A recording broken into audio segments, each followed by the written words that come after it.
Assalamualaikum warahmatullahi wabarakatuh. Perkenalkan, nama saya Hilda Maharani Wijaya, nomor absen 16 dari kelas 12 MIA 2. Di sini saya akan membahas tentang pemanfaatan iptek dalam rangka kasus pelanggaran dan pengingkaran hak warga negara yang terjadi di lingkungan sekitar. Sebelum itu, saya akan membahas tentang pengertian hak asasi manusia dan hak warga negara.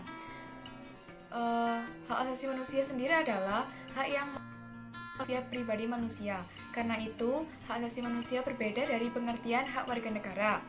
Hak warga negara sendiri adalah seperangkat hak yang melekat dalam diri manusia, dalam kedudukannya sebagai anggota dari sebuah negara.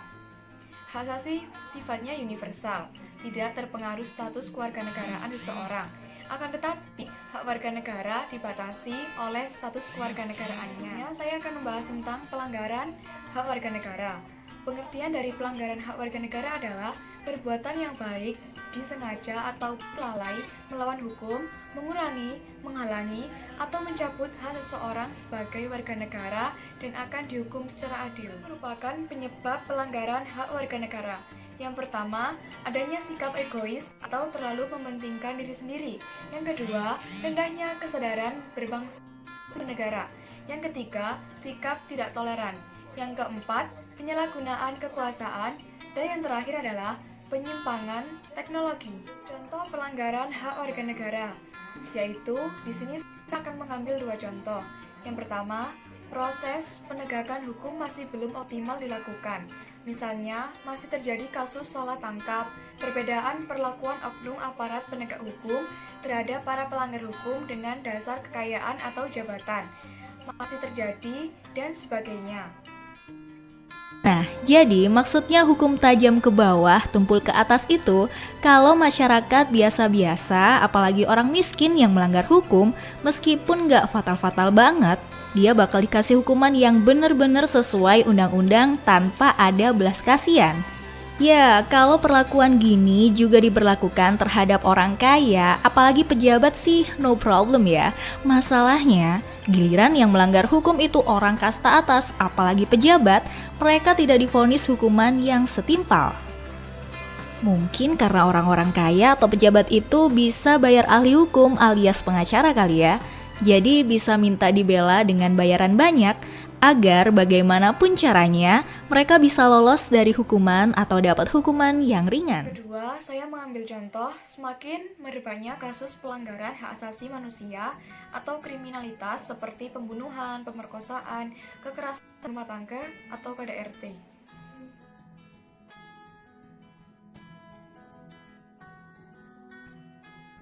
Yang berikutnya adalah upaya mengatasi atau pencegahan pelanggaran hak warga negara. Yang pertama, supremasi hukum dan demokrasi. Pendekatan hukum dan pendekatan dialogis harus dikemukakan dalam rangka melibatkan partisipasi masyarakat dalam kehidupan berbangsa negara.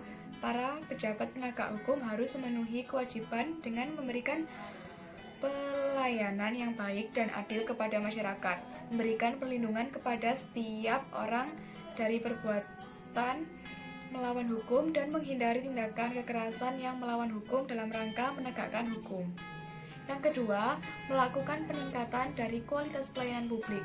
Yang ketiga, melakukan peningkatan pengawasan dari masyarakat dan lembaga-lembaga politik terhadap setiap upaya penegakan pelanggaran hak warga negara. Selanjutnya, kita akan membahas tentang pemanfaatan iptek dalam kasus pelanggaran hak warga negara. Adanya iptek dapat mempermudah kita dalam upaya mengatasi ataupun mencegah pelanggaran hak negara.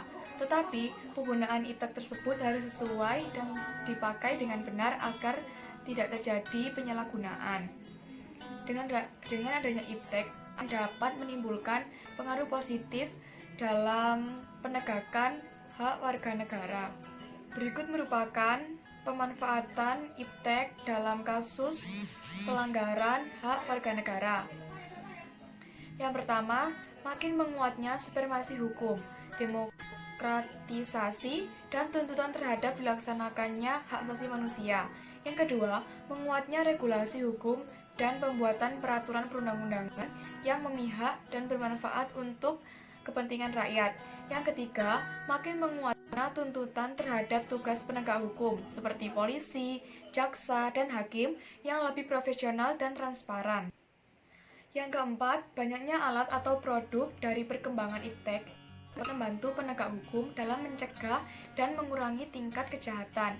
Yang terakhir yaitu penegak hukum lebih mudah mengontrol dan menanggapi permasalahan yang timbul di tengah masyarakat.